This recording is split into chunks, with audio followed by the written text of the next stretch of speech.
দোস্তদের বাড়িতে পৌঁছে গেল ফ্রি ফেরিওয়ালা। পুজোর ঘন্টা বেজেই গেছে। ইতিমধ্যেই কলকাতার বিভিন্ন জায়গায় শুরু হয়ে গিয়েছে দুর্গাপুজো। মণ্ডপে মণ্ডপে ভিড় জমাচ্ছেন সকলে। কিন্তু মফস্বল শহরগুলোতে পঞ্চমীর পরে শুরু হয় পুজো।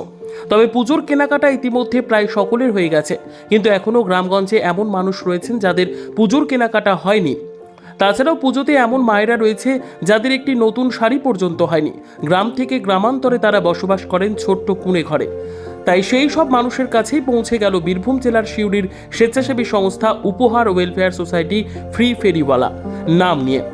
এদিন তারা ব্যাগ ভর্তি শাড়ি নিয়ে বাড়ির দরজায় গিয়ে মায়েদের উপহার হিসেবে তুলে দিল একটি করে নতুন শাড়ি। দুর্গাপুজোয় যদি মায়েদের নতুন পোশাক না হয় তাহলে উৎসব কিভাবে সার্থক হয়?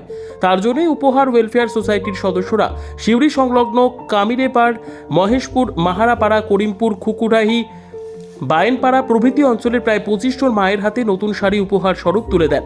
সংগঠনের সদস্য মোশাররফ হোসেন, রাজ, রহিম, মিন্টু প্রমুখরা ঘুরে ঘুরে এই উদ্যোগ সফল করেন। উপহার ওয়েলফেয়ার সোসাইটির সম্পাদক প্রিয়নীল পাল জানান, আমরা ধারাবাহিক উপহার কর্মসূচি চালিয়ে যাচ্ছি। প্রায় 150 জন শিশুকে ইতিমধ্যেই নতুন পোশাক তুলে দিয়েছে এবং মায়েদেরও নতুন শাড়ি তুলে দিয়ে আমরা আমাদের পুজো সার্থক করেছি।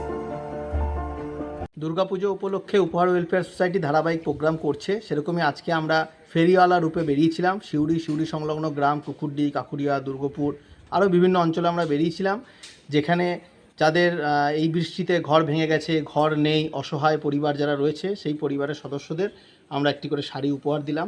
মায়েদের পুজোতে মায়েদেরকে শাড়ি না দিলে কাজ অসম্পূর্ণ থেকে যায়, তাই আজকে আমরা এই শারদ শুভেচ্ছা নিয়ে সবার বাড়ি বাড়ি পৌঁছে গেছিলাম, একটি শাড়ি উপহার দিলাম যাতে সবার দুর্গাপুজো আনন্দে কাটে।